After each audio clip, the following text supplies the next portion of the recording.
आता तरी पुढे हाची उपदेश नका करू ना आयुष्याला. प्रस्तुत प्रसंगी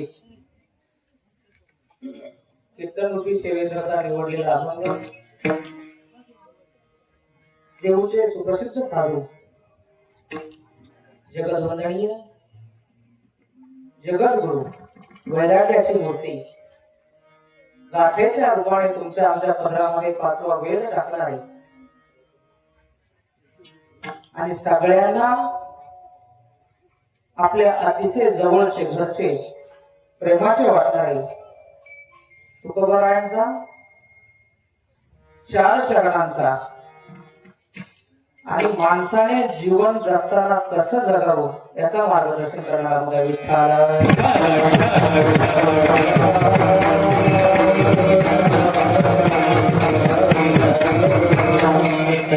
आता तरी पुढे हाची उपदेश नका करू ना आयुष्याचा.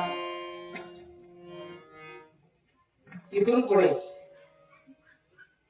एकच सांगतो, हाची म्हणजे एवढं एकच, आयुष्याचा नाश करू नका. तुम्हाला पाया पडून सांगतो, सकळांच्या पाया माझे दंडवत. तुमचं मन शुद्ध करा आणि एकदा तुमचं मन शुद्ध झालं की ते शुद्ध झालेलं मन पुन्हा वळू नये म्हणून त्या मनामध्ये देवाचं चिंतन करा. त्या चिंतनातून ते पुन्हा बाजूला जाऊ नये म्हणून ते एकाग्र करा, म्हणून ते शुद्ध करा.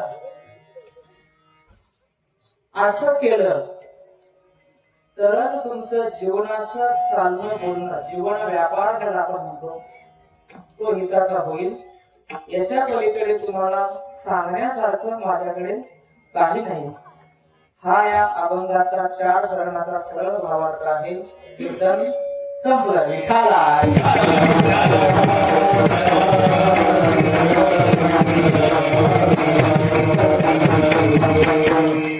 अभंग कोणाचा आहे?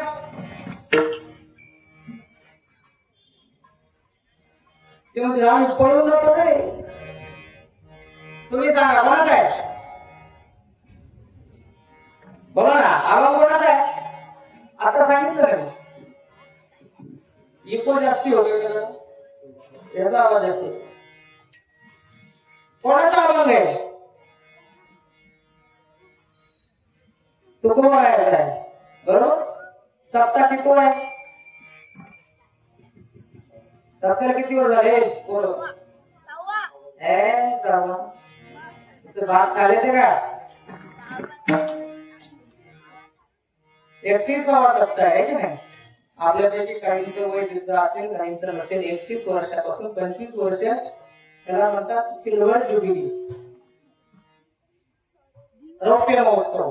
आणि रौप्य महोत्सव पार करून वरती 6 वर्ष झाले आणि वरत्या 6 वर्षामध्ये 6वा दिवस आज आहे.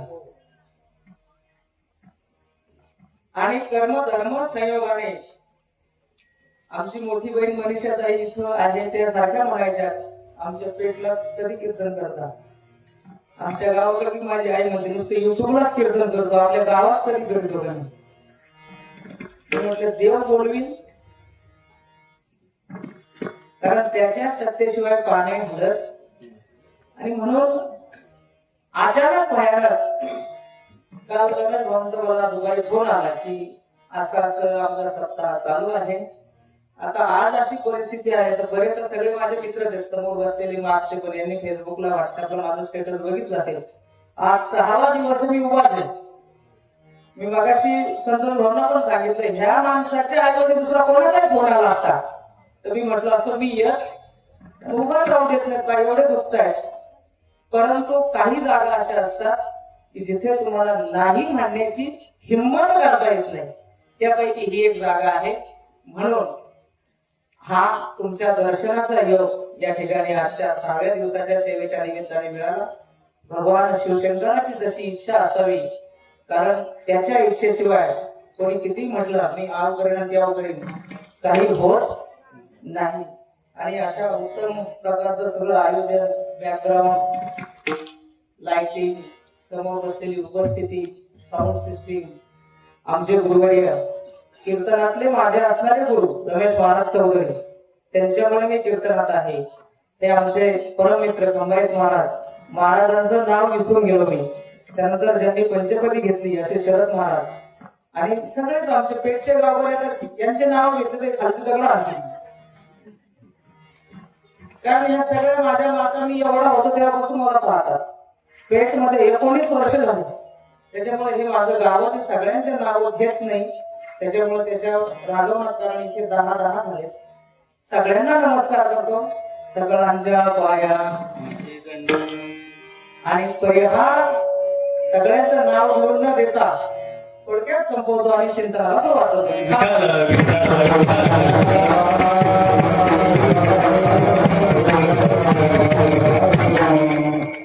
आता तरी पुढे हाची उपदेश नका करू नाश आयुष्याचा. इथून पुढे आयुष्याचा नाश करू नका. सांगताय कोण?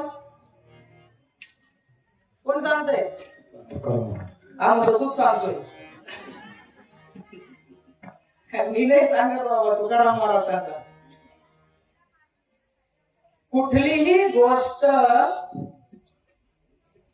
ऐकायची किंवा नाही, नीट ऐका. कुठलीही गोष्ट ऐकायची किंवा नाही आणि ऐकल्यानंतर ती ऐकून किती मनावर घ्यायची हे ती सांगणारी व्यक्ती कोण आहे याच्यावर ठरत असते. सांगणारा जर वेडा असेल, ऐकणारे काय म्हणतील, जाऊ दे ते वेडा. इथे अभंगातून तुम्हा आम्हाला आयुष्याचा नाश करू नका असे सांगणारे कोण आहे? जगद्गुरु तुकोबर आहे, ज्याचं नुसतं नाव घेतलं यमाने थरथर. तुकाराम तुकाराम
इतकं सामर्थ्य तुकारामाचं. नुसतं नावाचं ते सांगताय. कुणीतरी गल्लीतला आयरा गायला सांगत, सांगणाऱ्याचा अधिकार जितका मोठा तितकं त्या शब्दामध्ये वजन असत, तितकं समोरचा ते ऐकतो. आपल्या शब्दामध्ये वजन असेल समोरचे ऐकतात, आपल्या शब्दामध्ये वजन नसेल समोरचे ऐकत. बरोबर आहे? मम्मी पप्पाच ऐकते का? नाही नाही म्हणते ते. कारण मम्मीच्या काय असतं ते येडच आहे, त्याचं काय ऐकतो ऐकते. अरे चांगले. सांगणाऱ्याची पात्रता काय याच्यावरून ठरत असतं, त्या सांगण्याला किती महत्व द्यायचं. आणि इथे सांगणाऱ्याची पात्रता असे की त्याचं नुसतं नाव घेतलं तरी यमाने बाजूला थांब. एखादा मरणारा मरत असला आणि जर त्याला तुकोबारायांनी शरण दिलं तर यमाची तिथं जाण्याची हिंमत नाही. आता आमचे पाहुणे समोर बसले. भगवान बाबांचा एक दृष्टांत सांगतो, तुम्ही बसले म्हणून मला आठवलं. गुरुवारी भगवान बाबांचं एका गावामध्ये एक कीर्तन असतं. फार जुना दृष्टांत नाही. भगवान बाबा 1966 ला गेले. त्याच्या अगोदर 61-62चा दृष्टांत आहे, म्हणजे फार जुना नाहीये. अजूनही आमच्या गावातल्या काही लोकांना ते आठवतं. चकलांबा गावामधला दृष्टांत आहे. ज्या घरामध्ये बाबा जेवणाला गेले त्यांचा एकुलता एक मुलगा वारला. एकुलता एक मुलगा. आणि त्या लोकांनी बाबांचं आदरातिथ्य केलं. तो मुलगा त्याचं प्रेम झाकून ठेवलं, कारण गावात बाबांचं कीर्तन आहे. भगवान बाबांचं मोठं नाव यशवंतराव चव्हाण साहेब दसरा मेळाला भगवान मेळावा असायचे. पण त्यांनी जेव्हा बाबांना जेवायला वाढलं, त्यांचं आदरातिथ्य केलं, त्यांचा चेहऱ्यावर बाबांना प्रसन्नता दिसली नाही. आणि बाबांचं वैशिष्ट्य असं होतं, अवघ्या महाराष्ट्रात जरी बाबा जात असले, तुमच्या घरात आज आले, आज नंतर 20 वर्षांनी जरी आले, तर तुमच्या सगळ्या पोरांनी, तुमचंच नाही, सगळ्या पोरांची नावं त्यांच्या लक्षात असायची. आणि पंक्तीला बसल्यानंतर बाबांनी बघितलं तो मुलगा पंक्तीला नाही. माझ्या अंगावर काटा आला. हे बघितलेली लोक आहेत, जिवंत आहेत. बाबांनी सांगितलं त्याला बोलवा जेवायला. तेवढ्यात ती आई तोंडात पदराचा गोळा कोंबून त्या स्वयंपाक घरामध्ये होती. तिला राहावं, ती रडायला लागली. बाबा ताटावरून उठले. काय झालं म्हणे, कुठे आहे? मग त्याने सांगितलं तो 1 तासापूर्वी वारलेला आहे, पण गावातला सप्ताह डिस्टर्ब होऊ नये म्हणून आम्ही कुणाला सांगितलेलं. बाबा म्हटले काही वारलेलं नाही, कुठे झोपलाय मला दाखवा. बाबा त्याच्याजवळ गेले, त्याच्या कपाळावरून हात फिरवला आणि उठ म्हणे, चल जेवायला. तो मुलगा उठला आणि बाबाच्या पंक्तीला जेवला. नुसता जेवलाच नाही, त्याच्यानंतर तो 60-70 वर्ष जगलेला आहे. हे लोकांनी डोळ्याने बघितले नाही. विठाला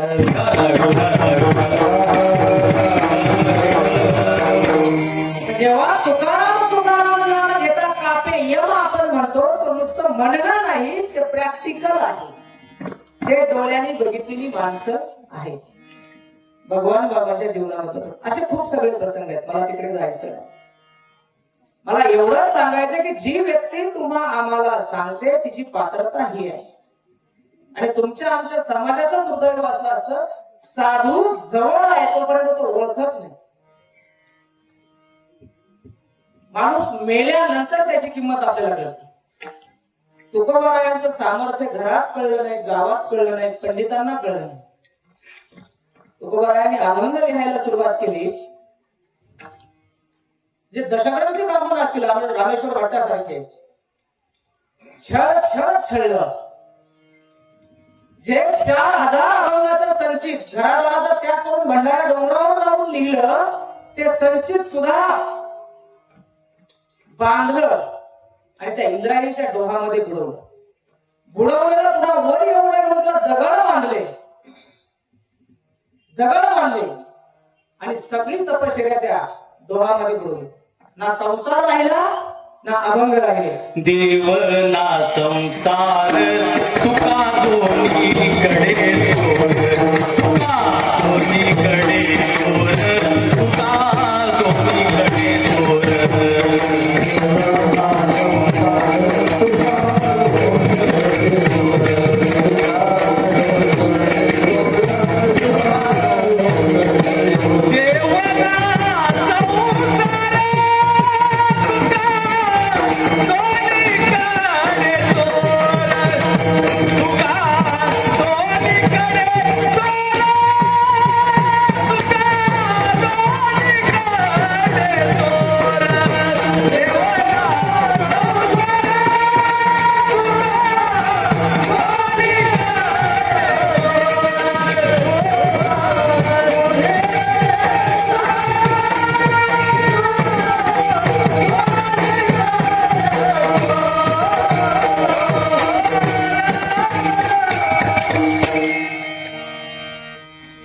देवदेव केला, गाथेच्या रूपाने 5वा वेद उभा केला, तो मिळवलेला आहे.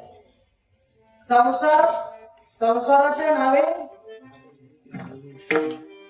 झिरो झाला आहे. सावकारकी गेली, शेतीपाती सगळी गेली, तरीही न डगमगता 13 दिवस त्या इंद्रायणीच्या तीरावर तुकोबारायांनी उपोषण केलेलं आहे. आणि 13व्या दिवशी साक्षात जे प्रमाण महाराजांनी आता दिलं ना, तुकाराम तुकाराम, हा त्या माणसाचा अभंग आहे ज्याने तुकारामाचे अभंग मिळवले, ज्याने शिक्षा दिली, ज्याने त्रास दिलाय, तोच म्हणतो धन्य तुकोबा समर्थ, तोच म्हणतो तुका विष्णू मोहे तुझा, ज्याने त्रास दिला तो. ही तुकोबांची योग्यता आहे. एवढं सगळं कशासाठी सांगितलं मी, की सांगणारी व्यक्ती अशीच कुणीतरी माझ्यासारखी येऊन कीर्तन करणारी नाही. जी व्यक्ती सांगते त्याच्या पाठीमागे तप आहे, त्याला विरोध करणारे सुद्धा त्याला शरण आलेले आहेत आणि मुक्त झाले.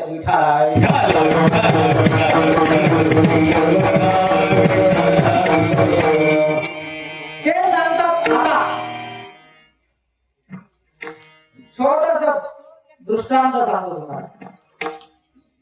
आज 25 तारीख, 5-7 दिवसापूर्वी शिवाजी महाराजांची जयंती साजरी झाली, शिवजयंती. का साजरी झाली?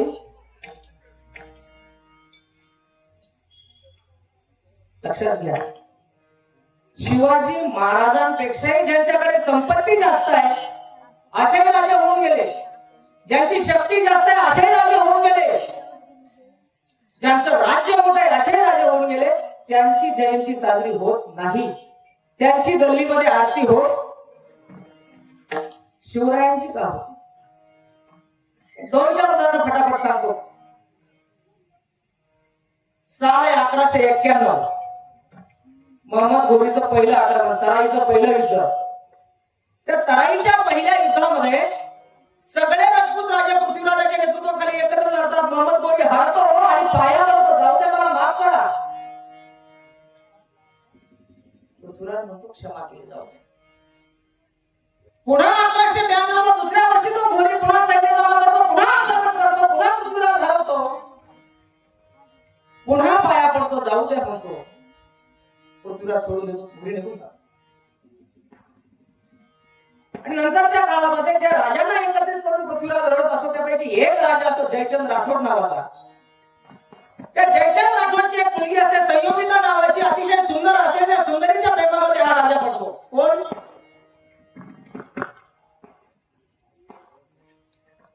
पृथ्वीराज. कोण? कळतं तुम्हाला? पण तुझी जात हलकी, माझी जात भारी आहे, माझी मुलगी मी तुला देणार नाही. त्या पृथ्वीराजाचा पुतळा स्वयंवराच्या समोर उभा केला आणि त्याच्या नाकावर टिचून मुलीचं स्वयंवर ठेवलं. तो पृथ्वीराजही सोपा नव्हता. अख्ख्या त्या मंडपामधून जिथे सगळे राजे बसलेले आहेत तिथून स्वयंवराला उचलले आणि घेऊन गेले. आणि त्यानंतर पुढच्या वर्षी पुन्हा घोरी आलेला आहे. 1193 तराईचं तिसरं युद्ध. त्या युद्धामध्ये जयचंद राठोडने स्वतः घोरीला बोलवलंय. माझा जावई असला तरी तो आता माझा दुश्मन आहे, त्याने केलेलं लग्न माझ्या इच्छेच्या विरोधात आहे, तू ये आणि त्याला मार. घोरी आला, पृथ्वीराज एकटा लढला, हारला, मेला. त्या पृथ्वीराजाच्या मुली आणि पत्न्या अत्याचार करून त्या घोरीने कुत्र्याला खायला टाकल्या. एक दुसरं उदाहरण आहे देवगिरीचा यादव. जिथं माऊलींनी ज्ञानेश्वरीमध्ये जास्त गुणगान करावं त्या देवगिरीच्या यादवावर अलाउद्दीन खिलजीने स्वारी केली. नीट आहे का? देवगिरीचा किल्ला असा आहे जर त्या किल्ल्यामध्ये पुरेसं अन्न पाणी आणि धान्य असेल तर अख्खं जग लढायला आलं तर तो किल्ला जिंकला जाऊ शकत नाही. ज्यांनी बघितलं असेल त्यांच्या लक्षात येईल. रामचंद्र देवाने तो किल्ला बंद केला आणि दुसऱ्या दिवशी जेव्हा दळायला धान्य काढायला लागले तेव्हा लक्षात आलं जे कोठारामध्ये आपण धान्य ठेवत असतो तिथे धान्य नाहीये, मिठाच्या गोण्या आहेत. आणि मग त्याने त्या अल्लाउद्दीन खिलजीच्या सोबत तह केला. तह, आम्हाला जाऊ द्या, तुम्हाला काय सोनं नाणं प्रॉपर्टी पाहिजे असेल आम्ही देतो, तुम्ही निघून जा. अल्लाउद्दीनने तह केला आणि त्या रामचंद्र देव यादवाची मुलगी होती तिला मात्र तो बायको करून घेऊन गेला. त्याच वेळेला रामचंद्र देव यादवांचा असणारा मुलगा शंकरराव हा गुजरातवर सैन्य घेऊन गेला होता. अल्लाउद्दीन आला होता 8000 सैन्य घेऊन. शंकरदेव यादवाकडे सैन्य होतं 14000. पण जेव्हा तो शंकरदेव त्या अल्लाउद्दीन यादवांवर आक्रमण करणार. तेवढा रामचंद्र देव यादवाने त्याला पत्र पाठवलं, आमच्यात तह झालेला आहे, मी शब्द दिलेला आहे, आता भांडाभांडी करायची नाही, तू आक्रमण करू नको. तेव्हा शंकरदेवराय लढला नाही, नंतर लढला, हारला, देवगिरीचं राज्य बुडालं आणि शेवटी तेच राजे त्याच देवगिरीवर त्याच निजामशहाचे सरदार बनून राहिले. आणि त्याच यादवांच्या घरामध्ये पुढे जिजामातेचा जन्म आहे. यादवांचं रूपांतर झालेलं जाधव आहे. आपल्याकडे जे हरणगावला वगैरे जाधव आहेत ना, इथे यादवांचे जाधव आहेत. त्यांचा इतिहास जर बघितला. 2. विजयनगरचं साम्राज्य जगातलं सगळ्यात श्रीमंत साम्राज्य. 5 शहा एकत्र आल्या, लढाई 4 वाजेपर्यंत आपण जिंकत होतो, पण 4 वाजता यांनी काय केलं, तो रामचंद्र देव राजा ज्या हत्तीवर बसवला होता तो हत्तीच पळवला. लढणाऱ्या सैन्याने बघितलं आपला राजा नाही, सैन्य पळून गेला. विजयनगरचं साम्राज्य पडलं, जे जगातलं सर्वश्रेष्ठ आणि श्रीमंत साम्राज्य असं जगातल्या सगळ्या प्रवाशांनी तेव्हा लिहून ठेवलं होतं, तरी पडलं. का? सैन्य मेलं नव्हतं, फक्त राजा दिसत नव्हता. राजा पडला, सैन्य पळालं. राजा पडला, सैन्य. नंतर ते जे सैन्य होते किंवा जे राजाचे वंशज होते, ज्यांनी त्यांना हरवलं त्यांच्या दरबारामध्ये सरदारकी करत, जागीरदारी करत, गुलाम म्हणून राहिले. हे चालू होतं 1193 पासून तर 1630 पर्यंत माझ्या छत्रपतींचा जन्म होईपर्यंत. नीट ऐकता ना तुम्ही? शिवजयंती का साजरी होते ते सांगतोय मी.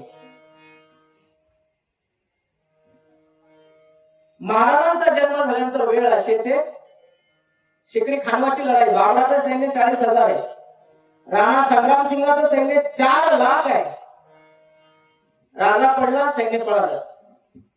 अलीकडच्या लढाईमध्ये सुद्धा रामराजाचं सैन्य जास्त आहे, राजा पडला, सैन्य पळालं. सेम इतिहास तिथपर्यंत आलाय. पण जेव्हा अफजल खान आला त्यावेळेला हा राजा सगळ्यांना एकत्र करतो, सरदारांना सांगतो, मी जिवंत येईल याची गॅरंटी नाही, मी जिवंत येईल का मरून जाईल याचा तुम्ही विचार करू नका. अफजल खान जिवंत गेला नाही पाहिजे. राजा गेला तरी राज्य टिकलं पाहिजे, राज्याचा विचार टिकला पाहिजे. आतापर्यंत तुम्ही गुलामी भरपूर केली, आतापर्यंत तुम्ही सेवा दुसऱ्यांची भरपूर केली. बांधवांचा इतिहास जर काढून बघितला तर एकमेकांचे वराडे कापून काढायचे हे लोक, शत्रुत्व इतकं. हाही मराठा आहे, तोही मराठा आहे. पण याच्या डोक्यामध्ये की आपल्या मुलीच्या लग्नामध्ये त्यांनी आपलं वराड कापलं, तर त्याच्या मुलीच्या लग्नामध्ये आपण त्यांचं वराड कापलं. वर्षानुवर्षांचं शत्रुत्व आहे. आणि गुलामी कोणाची? एक आदिलशहाकडे, एक निजामशहाकडे. आपण चौथीच्या मुलांना शिकवतो धामधुमीचा काळ होता, अंधाधुंदी माजली होती, पण काय माजली होती असं माजतो.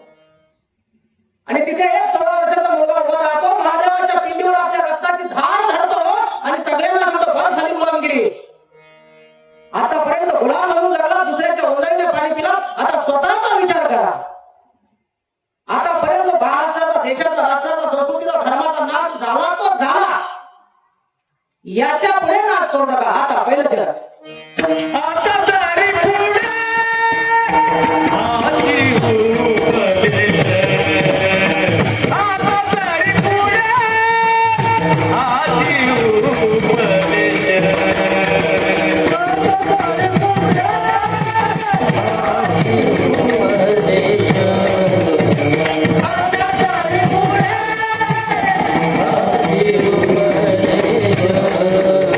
नका करू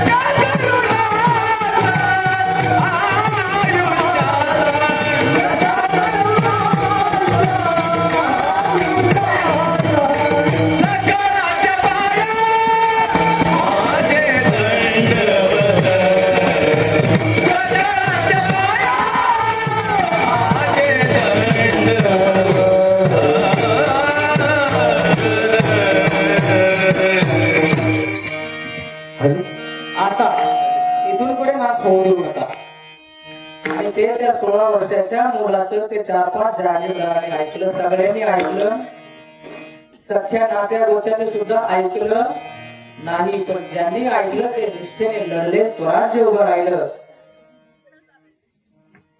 आमच्या आया बहिणीची इज्जत सुरक्षित राहिली, आमच्या देवळावरचे कळस सुरक्षित राहिले, आमचा सत्ता घालण्याचा अधिकार सुरक्षित राहिला. तो केवळ त्या एका राजामुळे राहिला. म्हणून शिवजयंती होते.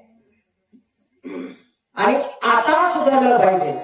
तुकोबराचे पहिले शब्द सांगतात आता, ते त्या राजाला कळलं आणि त्याने ते अंमलात आणलं. तोच उपदेश तुकोबरा आपल्याला करतात की आता पुढे, आतापर्यंत जे झालं ते झालं. माणसं पाप करायला लाजत नाहीत, पुण्य करायला लाजतात. बरोबर. तुमचं आमचं बाजारपट्टीत कोणाशी जर वाजलं तर सगळे लोक बघत असतात. तेवढ्या लोकांमध्ये आपण शिव्या द्यायला लाजतो का? आणि इथं जर मी म्हटलं हात वर करून भजन करा, कोणाचे हात वर उठत नाही. का लकवा झाला त्याला. खायला लाजतो, खायला नाही लाजत. शिव्या द्यायला माणसाने पापाला लाजावं, वाईट कामाला लाजावं. चांगल्या कामाची लाज बाळगून लोक वाईट कामाला पुढे असतात, चांगल्या कामाला.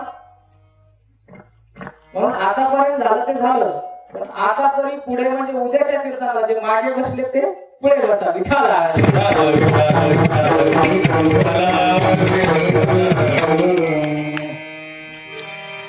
आतापर्यंत आपण जसे, आता हा शब्द जो आहे ना, हा तुमच्या बावळटपणाची हाईट दाखवणार आहे. आपण जेव्हा बोलतो ना की मी आतापर्यंत असं करायला तसं करायला झालं ते झालं. आता छोटा दृष्टांत देऊ. आता इतिहासात गेल्यामुळे काहींना जड झाला असेल. अगदी अजून तुमच्या आमच्या जीवनाचा छोटा दृष्टांत देतो. एक राजा असतो. कोण असतो? बोला. राजा असतो. तो राजा एकदा जंगलात असा फिरायला गेलेला, त्याला एक लोहार दिसला.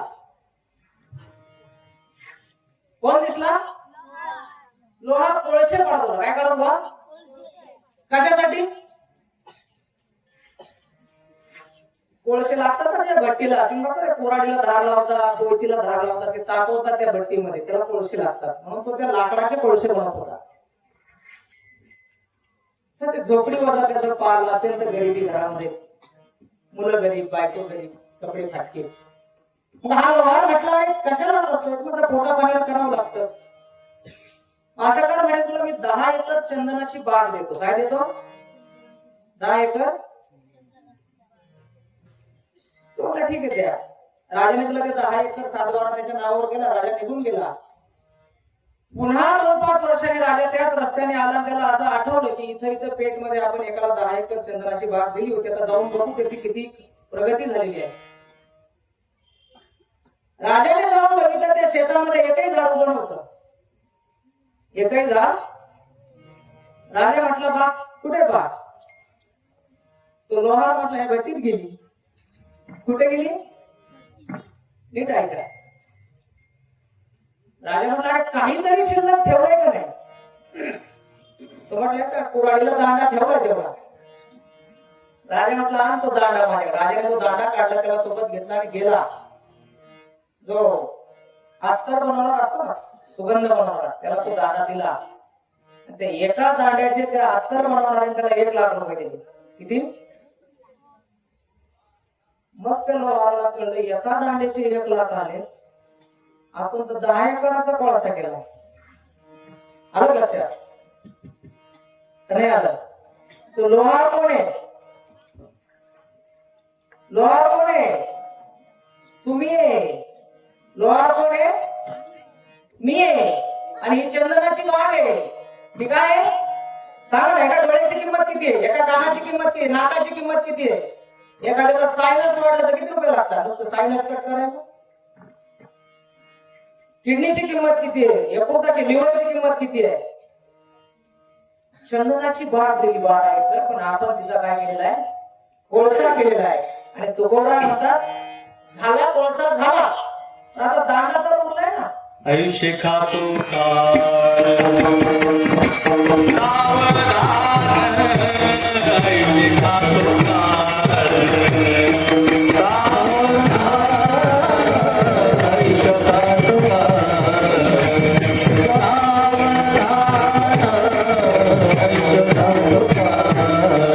नाशिवंत देह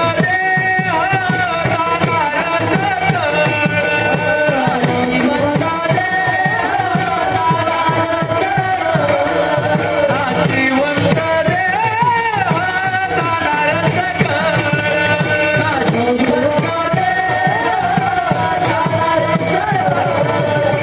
आयुष्य खातो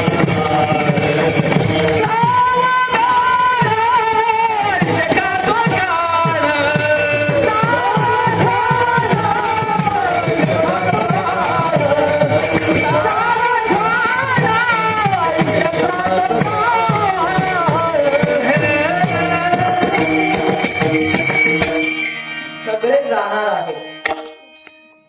त्या लोकांकडे किमान एक दांडा शिल्लक आहे त्याला कळलं होतं. तुमचं आमचं किती शिल्लक आहे हे माहित आहे का? माहित आहे का? सांगा ना. आज एक माझा मित्र सकाळी उत्तम कवी होता, गझलकार होता, उत्तम फोटोग्राफर होता, स्वतःचं मोठं हॉटेल व्यवसाय, तरुण आहे, माझ्यापेक्षा 2 वर्षांनी लहान होता, गेला. मी बस मध्ये येत असताना मला ती बातमी कळाली. 8 दिवसापूर्वी आम्ही एका लग्नामध्ये एका हळदीमध्ये भेटलो होतो, नाचलो होतो. तेव्हा माहित होतं का 8 दिवसांनी नसणार आहे. जे काही संसाराचे व्यवहार आहेत ते तो करतच होता.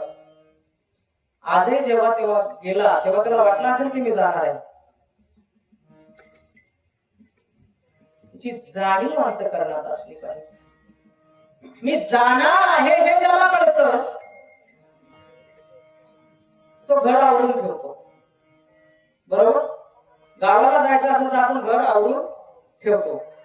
का? माहित आहे ना जाणार आहे, उद्या जायचंय, परवा जायचंय, कामावर जायचं, घर आवरून ठेवा, कुलूप लावा, किल्ली खिशात ठेवा, मग गडफड मधून जा. बरोबर? आणि माहित नसेल तर अचानक जायची वेळ आली तर सगळं तसं सोडून जावं लागतं की नाही? तसं तुम्हाला आम्हाला हे सगळं तसंच सोडून जावं लागणार आहे. त्याच्यामुळे इथे प्राधान्याने, प्रायोरिटीने काय करायचंय? आपला विचार करायचा. आपले नाश होतोय, क्षणाक्षणाला आयुष्य जात आहे. क्षणोक्षणी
श्वास मायनस होतो आणि तो मायनस झालेला श्वास काहीही झालं तरी परत येत, म्हणून त्याचा पहिले विचार पुढे काय सांगत तुम्ही? एकदा गेलेला श्वास परत येईल आणि तुमचं आमचं आयुष्य श्वासांमध्ये आहे. आज जवानी पर तेरा नेवाल कल पछताएगा, आज जवानी पर तेरा नेवाल कल पछताएगा, उड़ता सूरज धीरे धीरे ढलता है, उड़ता सूरज धीरे धीरे ढलता है, ढल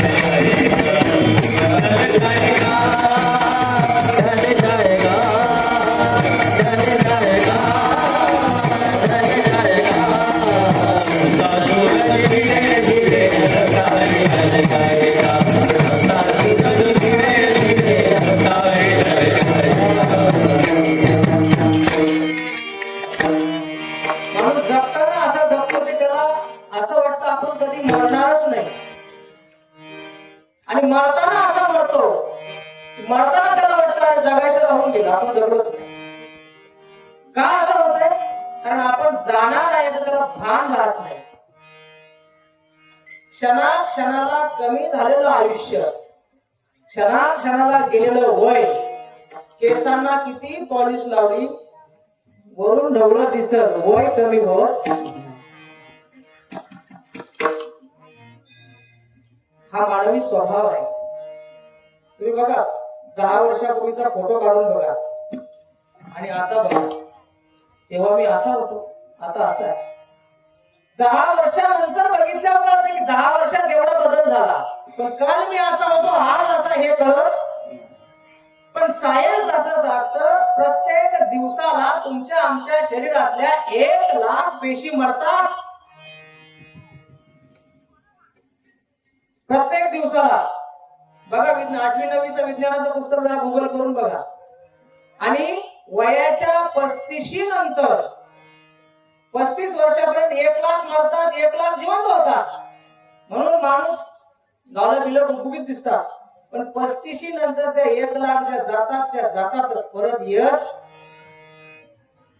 म्हणून माणसाला म्हातारपण यायला सुरू होतं. तुम्ही केस काळे करा नाहीतर नकली दात बसवा, त्याच्यात बदल नाही.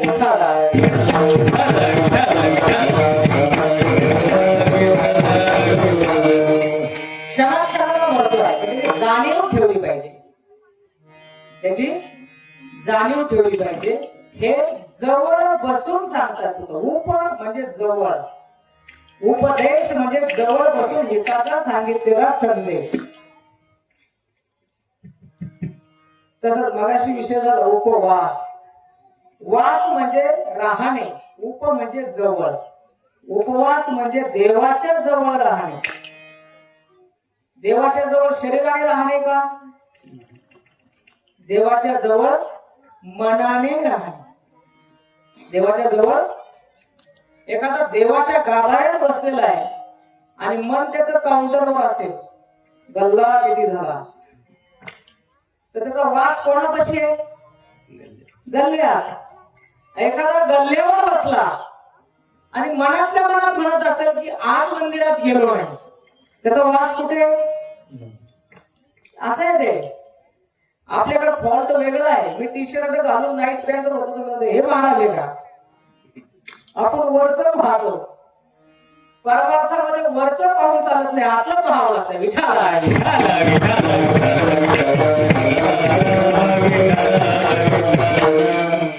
आपण फक्त वरचं पाहतो, म्हणून जवानीचा आपल्याला अभिमान वाटतो. आजी जवानी पेली तर आम्ही वाले. आज तू जवानीचा एवढा गर्व करतोस ना, उद्या पस्तावा येईल.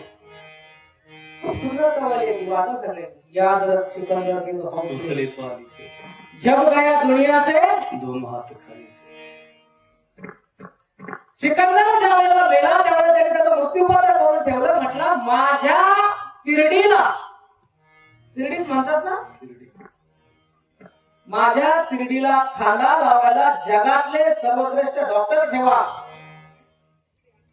आणि माझे हात असे लोंबकळत ठेवा तिरडीच्या बाहेर. त्याच्या मुख्यमंत्र्यांनी विचारलं असं का सांगताय? त्यावेळेला सिकंदर म्हणाला जगाला कळू द्या, ज्याने जग जिंकलं त्याला मरण आल्यानंतर जगातले सर्वश्रेष्ठ डॉक्टर सुद्धा त्याला वाचवू शकले नाहीत, त्याला खांद्यावर घेऊन स्मशानात गेले आणि ज्याने ग्रीस पासून भारतापर्यंत सगळा देश जिंकला जाताना त्याचे हात लवकर होते. कळू द्या तुमचं आमचं काउंटर, तुमचे आमचे वावर, तुमची आमची नोकरी, तुमचे आमचे फ्लॅट, तुमचे आमचे रो हाऊस, तुमचे आमचे प्लॉट, तुमचा आमचा तोळा 2 तोळा अंगठी नथ बुगड्या कबाळ्या हे तर शिकवणारा पुढे काहीच नाही. आतापर्यंत झालं ते झालं. आता हा नाश तुम्ही काय करा थांबवा. हे तुमच्या पाया पडून मी तुम्हाला सांगतोय. सकळांच्या पाया सकळांच्या पाया सकळांच्या पाया सकळांच्या पाया माझे दंडवत सकळांच्या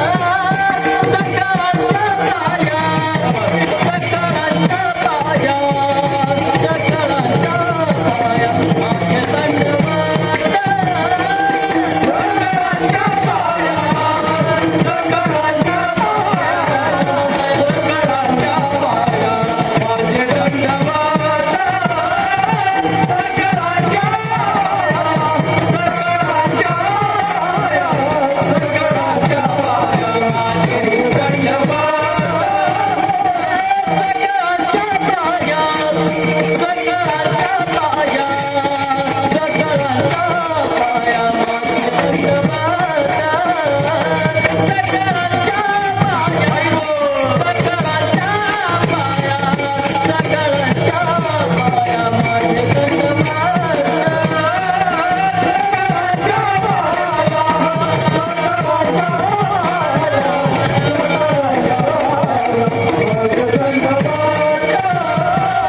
पाया सकळांच्या पाया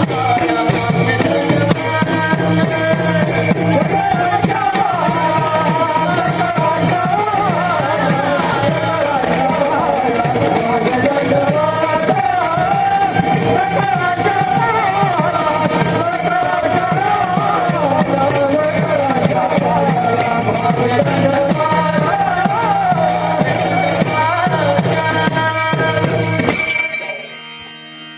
तुमच्या पायावर दंडवत घालून सांगतोय. सांगणारा कोण आहे? लक्षात आहे, कोण हुशार आहे?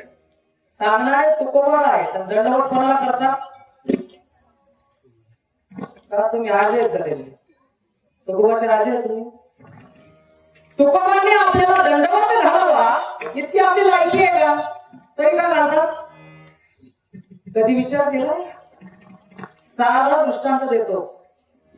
माझ्या आया बहिणी इथे बसल्या. तुमचं लेकरू आहे बारकं, नाठाळ आहे, ऐकत नको खोड करू म्हटलं तरी करतय, जाऊ नको म्हटलं तिथे जातय. मग तुम्ही 2-4 वाजवल्या, आज वाजवल्या नीट झालं, उद्या परत आहे की नाही? मग आई म्हणते हाणून हाणून तरी किती घालावा, बरोबर की नाही? पिट्या पडते म्हणते का अशी? हा तुमचं नाव पिंट्या नसेल पण अशी म्हणते ना, तुझ्या पाया पडते बाबा आज म्हणतो. काय म्हणते? याचा अर्थ आपण कोण आहे? त्या नाठाळ देवता इतके नाठाळे येतो कळवळा म्हणून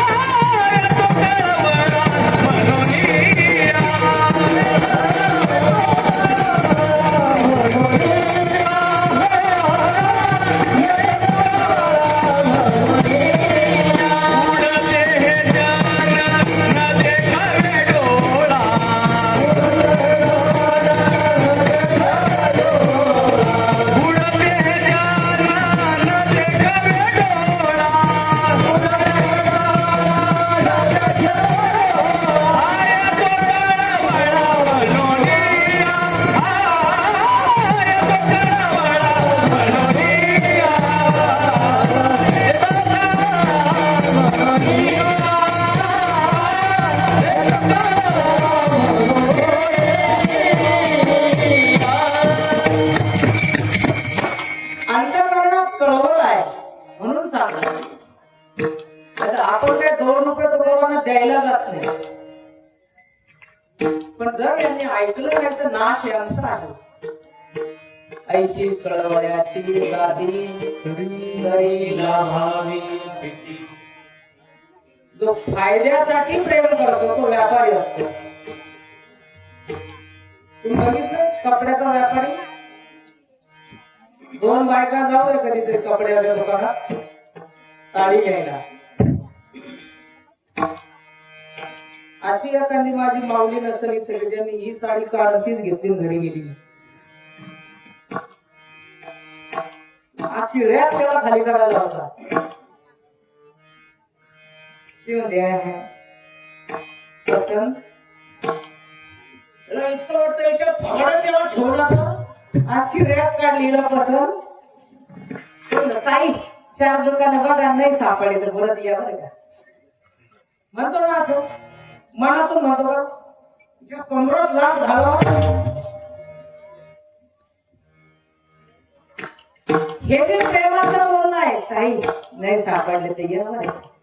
हे लाभासाठी आहे. तुकोबा जे बोलतात त्याच्यात त्याचा लाभ आहे का? तरी का बोलतात? कळवळ आहे. कळवळ आहे, जिव्हाळा आहे म्हणून बोलतात. आणि पाया पडून सांगतो रे, पाया पडून सांगतो. तुमच्या आमच्या एखादा महात्मा जर आपल्याला म्हणा तुझ्या पाया पडतो असतो आपल्याला कसं वाटेल? लाज वाटेल नाही स्वतःच्या. आपला बाप जर आपल्या पाया पडायला लागला, बाप तुझ्या पाया पडतो असं बोलू नको, तिथून पुढे आपण ते करणं बंद होतं. तुकोबा 450 वर्षापासून सांगतात पाया पडून सांगतो. विनवितो तुम्हासी भजारे विठ्ठला, विनवितो तुम्हासी भजारे विठ्ठला, विनवितो तुम्हासी भजारे विठ्ठला, विनवितो तुम्हासी भजारे विठ्ठला,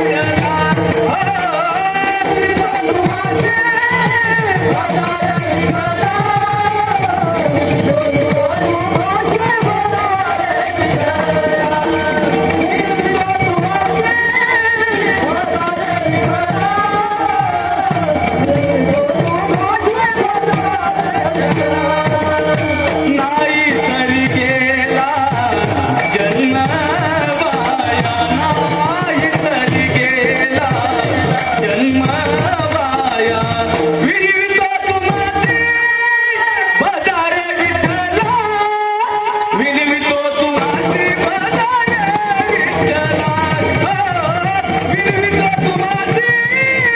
भजारे विठ्ठला.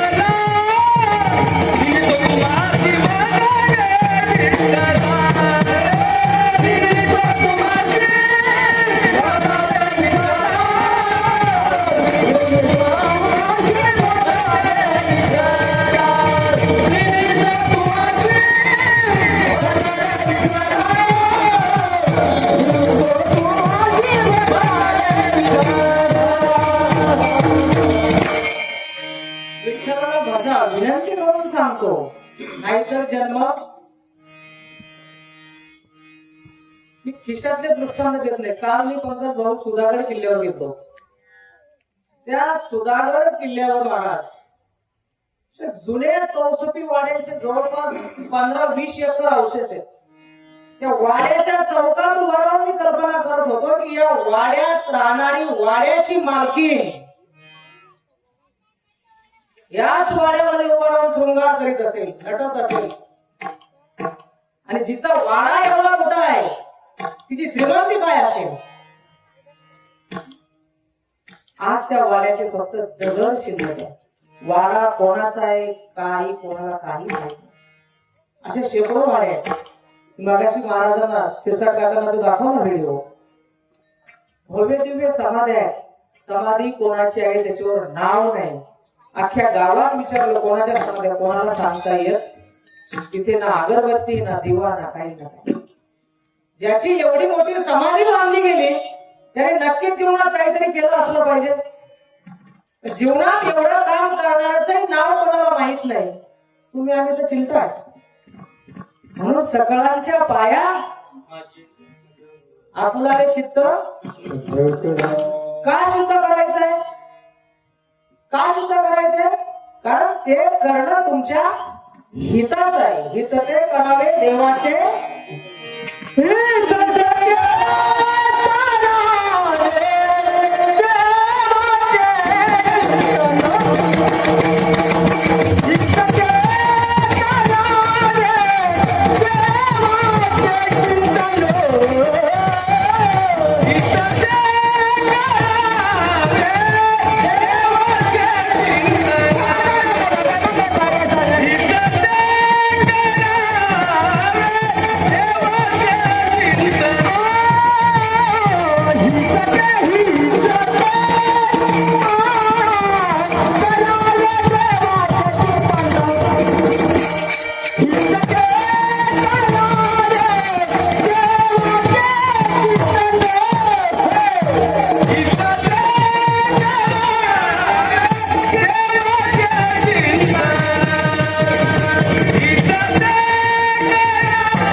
वा, एकदा टाळ्या वाजवा त्यांच्यासाठी जोरदार. देवाचं चिंतन करा. त्याच्यासाठी हित होण्यासाठी सायकोलॉजीचा अभ्यास ज्यांचा असेल त्यांच्या लक्षात येईल. ज्यांचा नसेल त्यांनी करा. जसं चिंतन करतो ना माणूस तसं जीवनात घडत जात. तर मगाशी आमचा विषय झाला पप्पू महाराज.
जसं चिंतन करतो तसे परिणाम बघायला मिळतात.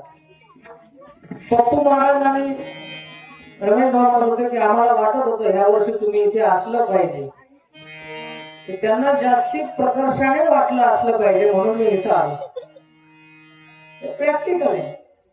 सगळ्यांना ज्यांच्याकडे मोबाईल आहेत ते घरी गेल्यानंतर उद्या बघा लॉ ऑफ अट्रॅक्शन म्हणून एक अर्धा पाऊण तासाची एक क्लिप असेल.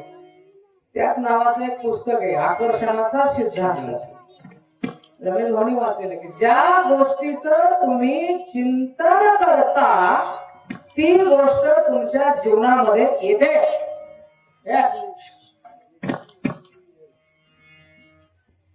एखाद्याने मनामध्ये जर कायम स्त्रीचं चिंतन चालू असेल तर तो बायल्या होतो, स्त्री नो. सायकोलॉजी आहे, हे माझ्या खिशातलं नाही, मानसशास्त्र आहे. एखाद्याने कायम पैलवानाचा विचार केला तर तो पैलवान होतो, हे मानसशास्त्र आहे. रामायणामध्ये एक खूप सुंदर दृष्टांत आहे. सीता कायम रामाचं चिंतन करीत असते आणि त्या सीते शेजारी जी प्रोटेक्शनला ठेवलेली असते ना पोलीस, महिला पोलीस, त्रिजटा, की त्या त्रिजटेला सांगते, आता 1 वर्षभर ते जेलमध्ये होती, ती ओळख झाली त्यांची. ती म्हणते मी 24 तास रामाचं चिंतन करते, मला भीती अशी वाटते मी रामाचं चिंतन करता करता जर राम झाले, मीही राम आणि मला न्यायला आलेला पण राम, तर आमचं पती पत्नीचं सुख गायब होऊन जाईल. रामायणामध्ये त्यावेळेला ती त्रिजटा असं सांगते त्या सीतेला की तू जसं 24 तास राम राम रामाचं चिंतन करतेस, तसं 24 तास राम सुद्धा सीता सीता म्हणून तुझं चिंतन करतो. ज्या दिवशी तू सीतेचं रामात रूपांतर होईल त्या दिवशी रामाचं सीतेमध्ये रूपांतर होईल. तुमच्या दोघांचं दाम्पत्य सुख कायम राहील.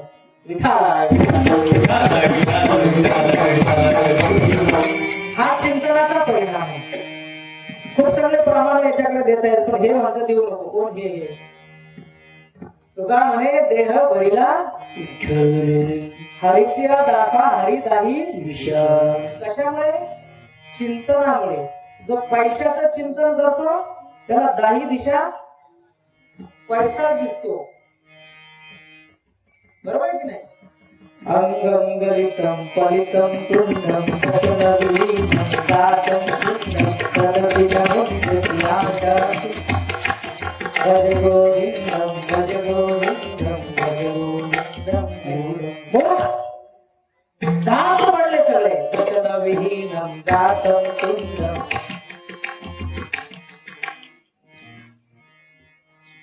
अंग थरथर कापतं असं, तरी ते संध्याकाळी बोललं बोललो किती धोका बोललो, आता मर तू. मरायला टेकलं तरी चित्तामध्ये भगवंत नाही, चित्तामध्ये पैसा आहे. त्याला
चित्तामध्ये कोण असला पाहिजे? आणि ज्या वेळेला चित्तामध्ये विठ्ठल येतो त्यावेळेला खऱ्या अर्थाने मानवाचं चित्त शुद्ध होत. भांड्यामध्ये गटारातलं पाणी टाकलं भांड शुद्ध होईल का? शुद्ध पाणी टाकलं भांड शुद्ध होतं. चित्त शुद्ध करायचं म्हणजे चित्तामध्ये कोण भरायचंय? विठ्ठल भरायचा. चित्तामध्ये कोण भरायचंय? भरायचं सगळ्यांना. चला सगळे जोरदार हात वर करायचा. ज्याला हात येत ते वर करा. शाबाश भूषण. सगळ्यांचे हात कॅमेऱ्यात येऊ दे.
विठ्ठला